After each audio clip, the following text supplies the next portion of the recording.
स्वागत है दोस्तों। आज के मुख्य समाचार में आज देश और दुनिया से कई अहम और बड़ी खबर आ रही है। बात करेंगे हर खबर पर विस्तार से। इजरायली मंत्रिमंडल में बगावत, रक्षा मंत्री और नेतन्याहू के बीच तीखी बहस। गैलेंट ने हमास के खिलाफ योजना को बताया बेतुका। एक और बड़ी अपडेट, हमास ने छेड़ दी इसराइल के खिलाफ जंग। तेल अवीव पर दागी मिसाइलें, ईरान ने भी कर ली तैयारी। इसी के साथ अगली बड़ी खबर में आपको बताएंगे 2024 में ही योगी को देना पड़ेगा इस्तीफा, नहीं बचा कोई रास्ता। इस भविष्यवाणी से यूपी में मचा हाहाकार। तो चलिए देख लेते आज की पहली बड़ी खबर। इजरायली मंत्रिमंडल में बगावत, रक्षा मंत्री और नेतन्याहू के बीच तीखी बहस। गैलेंट ने पीएम की हमास के खिलाफ योजना को बताया बकवास। दरअसल दोस्तों, ईरान में हमास नेता इस्माइल हानिया की हत्या के बाद जहां इजराइल और तेहरान के बीच तनाव बढ़ गया है, वहीं इजराइल की आंतरिक फूट भी सामने आ गई है। बता दें कि नेतन्याहू के रक्षा मंत्री के बयान ने पूरी दुनिया में हलचल मचा दी है। इजराइल के प्रधानमंत्री बेंजामिन नेतन्याहू और उनके रक्षा मंत्री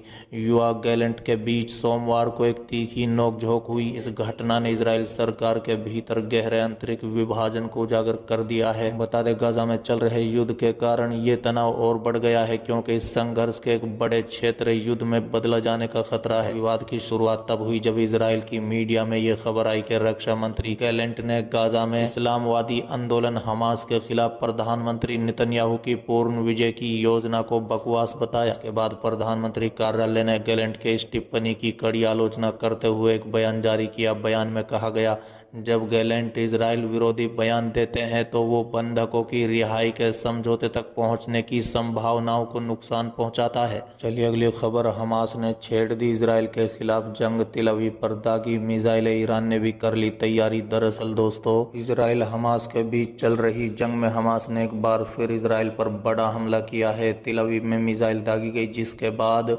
जबरदस्त विस्फोट हुआ। इस हमले की जिम्मेदारी अल कस्म ब्रिगेड ने ली है। उसने तेल अवीव और उसके उपनगरों पर 2 मिसाइलें दागी। हमास ने कहा है कि उसने तेल अवीव को निशाना बनाकर 2 रॉकेट दागे और विस्फोटों की आवाज़ सुनी गई।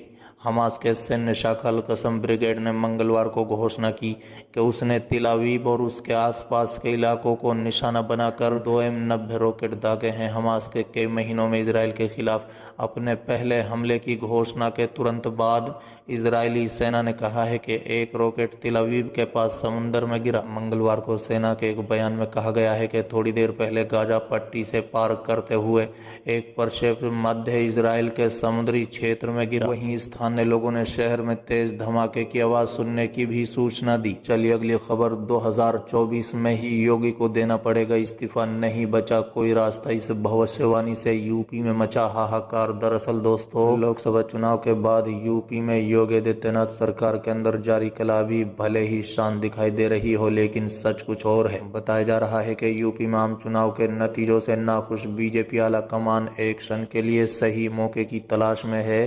वहीं पिछले दिनों बगावत का झंडा बुलंद करने वाले केशव प्रसाद मौर्य भी अंदर खाने नई रणनीति बनाने में जुटे हुए हैं। इसी बीच योगी को लेकर बड़ी भविष्यवाणी हुई है, जिसमें बताया गया है कि वो 2024 में ही सीएम पद से इस्तीफा दे सकते हैं। बता दें कि लोकसभा चुनाव परिणाम के बाद योगी के डिप्टी केशव प्रसाद मौर्य लगातार संगठन को सरकार से बड़ा बता रहे हैं। वो कई बार मीडिया के सामने और सार्वजनिक कार्यक्रमों में कह चुके हैं कि संगठन सरकार से बड़ा होता है। बताया जा रहा है कि केशव प्रसाद मौर्य बार बार ऐसे बयान देकर योगी आदित्यनाथ सरकार को संदेश देने की कोशिश कर रहे हैं। उन्हें लगता है कि योगी सरकार में उन्हें किनारा कर दिया गया है। इसके साथ ही वो लोकसभा चुनाव में बीजेपी के लगे झटके के लिए योगी सरकार के रवैये को जिम्मेदार ठहरा रहे हैं।